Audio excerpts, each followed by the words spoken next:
Let's go across first to Shashi Tharoor, who joins us from Trivandrum. Mr. Tharoor, the Prime Minister is on his way to New York as we speak. I should be landing there shortly. In fact, this meeting scheduled between Nawaz Sharif and him under the shadow of an attack on the 5th of August as well that saw 5 Indian soldiers die in a Pakistani ambush. How is today's attack going to impact what we see take place in New York in the coming days?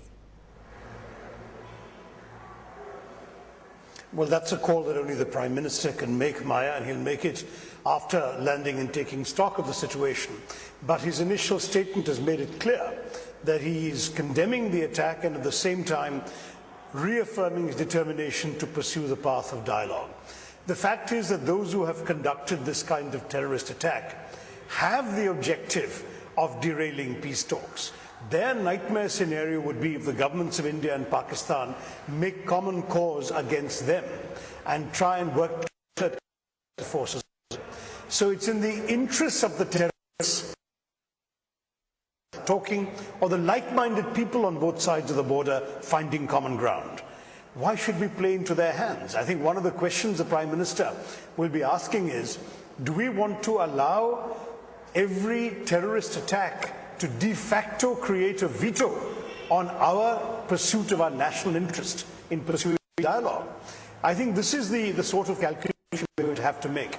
Otherwise, every time we determine to do something that we believe is in India's largest strategic interest, right, if what it takes is for these evil men to come across our border and attack our citizens, we make ourselves vulnerable to being dangled at the end of a terrorist string. I don't think we'll want to do that. Right. Well, Mr. Tharoor, you're also sort of reinforcing the message that Parliament has also said that restraint should not be taken for granted. Nonetheless, there is a need for dialogue with India and Pakistan. There has been some voices within the Congress as well dissenting this. But let's get Tarun Vijay in on it as well before we take that forward. Mr. Vijay, the BJP's President Rajnath Singh actually tweeting against the talks that will take place in New York. See, the irony is that you condemn the action, but you are hugging the offender. Nawaz Sharif is not head of any peace NGO in Karachi or Lahore. He represents Pakistan, and Pakistan, according to the government of India, is behind every action and attack against India, right from Kishtwar to Coimbatore, from Poonch, Samba, Srinagar and all the infiltrators, more than 100 violations of the ceasefire, and then the barbaric attack by the Pakistani army beheading our soldiers and then killing the Lieutenant Colonel. Whom does this government belong to? The national security was never under threat as much as it is under UPA. They allow the traitors to discuss the top secret army report on the streets. They fail to protect the citizens and the honor of the armed forces. They bring an illegal ordinance to protect the honor and the privileges of the criminal MPs and MLAs. The kind of mess this UPA has created in the nation is simply taking the nation to the new depths of decay. I mean, whom Manmohan Singh Sahab is talking to? India should India be talking to Pakistan? That is the issue.